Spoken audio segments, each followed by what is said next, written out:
When you have something that you're working towards, it doesn't matter if you can't see the direction right now. It doesn't matter how fast you go. It doesn't matter what obstacles are in your way. As long as you're taking tiny bits of action, as long as you see the vision. See, I was thinking of my warm bed. I was thinking of my robe.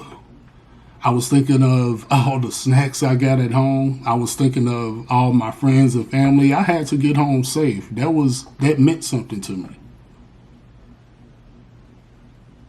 And goal chasers, when you have a goal that means something to you,